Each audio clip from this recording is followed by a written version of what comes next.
Далайн ёроолын нууцлаг ертөнц. Далайн ёроол нь хурай газрын гадаргатай адил олон янзын хэлбэртэй байдаг.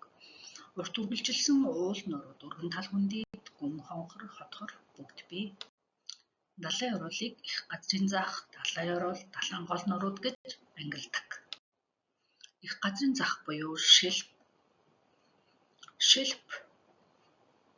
их газрын давхаргаас тогтдог бөгөөд 200 м-ийн сабатаар хязгаарлагддаг. Дунджаар 80 км өргөн боловч газар бүр өөр байдаг.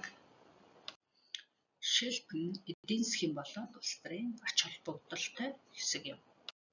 Их газрын хажуу гэдэг нь их гүн рүү шилжих эгц хэсэг, налуу нь 70-аас 400 м/км хүрдэг. Гүн нь 3660 м, өргөн нь 15-аас 30 км. Далайн гүн хувирал каньон ихтэй. Харин их газрын таршил нь усан доорх их газрын хамгийн хөгжилтэй хэсэг. Налуу нь 4-өөс 8 км,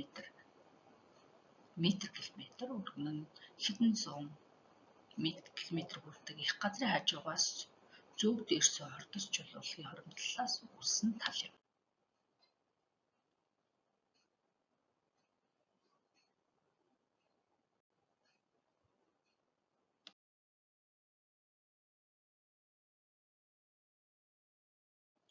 Далайн гүн хувилбар.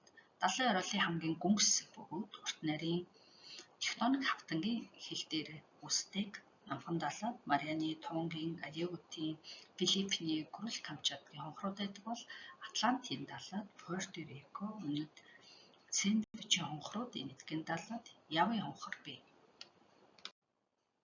Далайн гүн хувилын онцлог нь дэлхийд нийт 34 орчим гүн хувил байдаг бөгөөд 28 нь номхон далайд, 5 нь Атлантын далайд, 1 нь энэтхэгийн далайд байдаг. Далайн гол нурууд тасралтгүй систем. Дэлхийн гадаргын 20 орчим хувийг эзлэх далайн гол нурууд нь бүх далайн ёроолын тасралтгүй системийг үүсгэдэг. Нийт урт нь 65,000 км, замынхаас 2,000 км өргөн, 3,000-аас 4,000 м өндөр.